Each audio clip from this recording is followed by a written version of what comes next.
these are results of faith. My name is Bruna. I'm 38 years old, and everything started when I was 13. I was depressed because I suffered a lot of abuse from my parents. And then as I was growing up as a teenager, I met a boyfriend, and his sister introduced me a fast way of making money. She didn't go straight out talking about the prostitution. She told me that it was just dancing, like you put a pair of bikinis and then you dance for the guys. But you have to do everything to call their attention so you can make the money. Because if you don't do the things that you're supposed to do in there, you're not gonna make anything, and the other girls, they're gonna walk out with a lot of money and you're not gonna make anything. I was very embarrassed in myself. You're on a stage and you have like a whole bunch, like more than 100 guys looking at you. And then you have to go down the stage and dance privately to them, to each one of them. So I wanted something stronger to make me feel relaxed, to make me feel comfortable, so I could make the money. So I started with cocaine. They told me to mix the girls. They were telling me, listen, you have to, try cocaine with alcohol. And if you do cocaine with alcohol, you never get drunk. You constantly like high, you happy, and you moving, you holding conversations. And so that's what I did. I started mixing alcohol with cocaine. And in the beginning, it was fun because I was making a lot of money. I was not even 18 years old. I was not even 21, I'm sorry. Not even 21. I remember that when I started working at this bar, I had a fake ID. And after, a couple years just, dancing, you had to do a little more than dancing. I had to use drugs, I had to drink, so I could, use my body to make money. When you're in a business like this, a lot of things happen, it's a lot of fights. Some guys, they tell you they're gonna kill you. If you don't do what they want, they're gonna kill you. So I used to make at least $2,000, sometimes more, per night. And that time, my mom was already going to church, the Universal Church. She used to tell me, you have to go to the Universal Church, they're gonna help you. And I used to tell her all the time, why am I gonna go to the Universal Church? The church is only for old people. I'm not old, I wanna have fun. Some guys, they used to come to the bar with money. So you had to make them your friend. So every time they would come, they would sit only with you. They would be only with you. And I had one that every time he came to the bar, he used to give me a lot of money. So we started dating, we moved in together. He asked me to marry him. We got married. But all these years that we were together, he used to hit me. I remember that one time we went to a friend's barbecue, and when we got home, he hit me so much that he threw me a huge vase, a glass vase, and it cut me right on my shoulder. And that was the time that I had a chance to grab the phone, and I locked myself in the bathroom. And that's when I called the police on him. That's the time that he asked to divorce me, because he was having a relationship with my best friend. The girl that was to work with me at the bar, she used to come to my house, and then I found out that they were dating.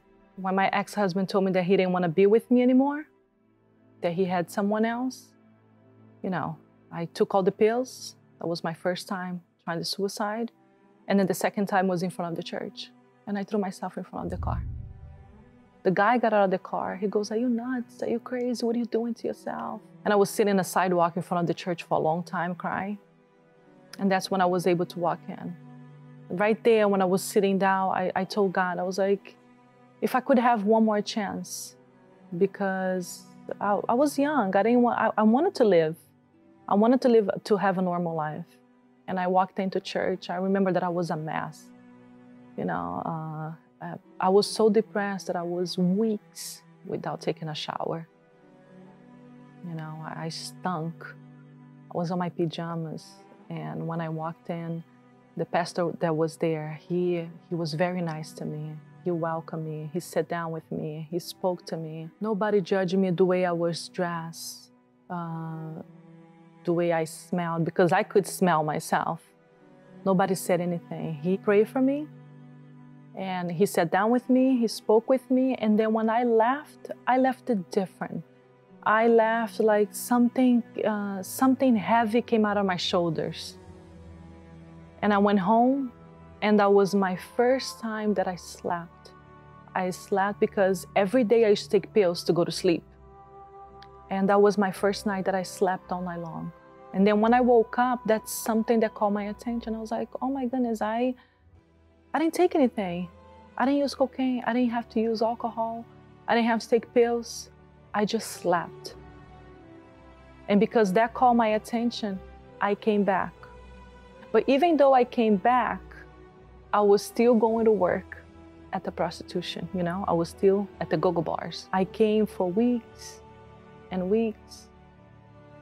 And then I realized that I wasn't making money anymore. I was very stiffed at work. And right there was God talking to me, because I felt embarrassed. I couldn't use the drugs anymore. I was like, there's something wrong with me. I started thinking, I was like, there's something wrong with me because I'm coming to work, I can't drink, I can't use cocaine, I'm not making money, I don't want the guys to touch me anymore. I was already giving my offering, I was already giving my tithe and everything. I was still praying to God to bring my husband back, because I wanted him back. But at the same time, I had some anger because I never forgave him. When I asked him for forgiveness, I felt that that was the one thing that I was missing to come out. And from there, you know, the campaign came, and I told God, I want to receive your Holy Spirit because I want to have this brightness that I see in other people here in church. I want my salvation. After I came out of the altar, I came out different. I was smiling, I was crying. I wanted to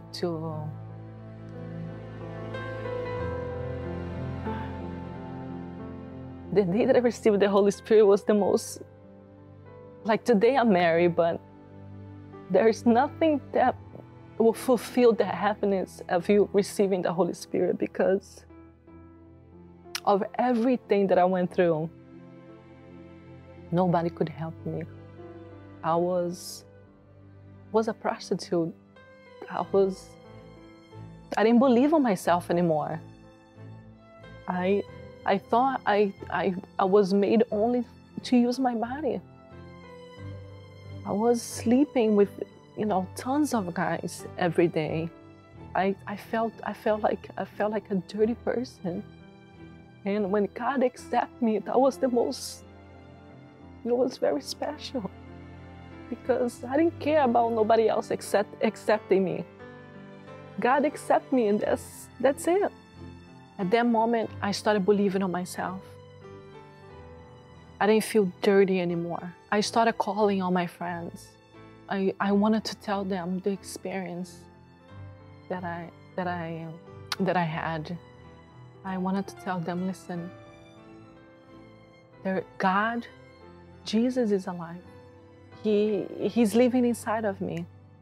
And what I'm feeling, I want you to feel it too.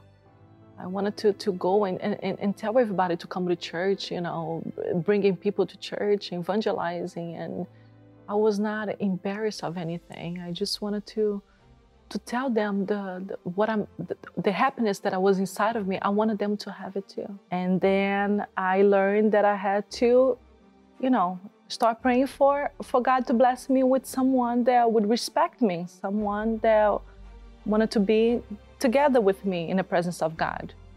So I met my husband. We were dating for 1 year. When I talk about dating, there's nothing to do like we do it out there in the world.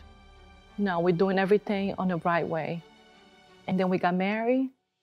And today I've been married to my husband 8 years. The marriage that I have right now, I can't compare to the marriage that I had. You know, we don't need to use drugs to make each other happy. I sleep well. I don't have to use my body anymore to make money. My husband is also a man of God. Campaign after campaign, you accomplish something. 7 months ago, I bought a house. And it's not our house. We bought it as an investment. We're already looking for our second one. Probably by next month, we're gonna be buying our second home. There are so many things happening at the same time that sometimes I look at my husband like, where all this coming from? But we know where we're coming from. It's coming from everything that we've been, of the partnership. We have a partnership that's God. We just came back. We had a privilege to go to Israel, and we're going to keep going because there is a lot more to be accomplished.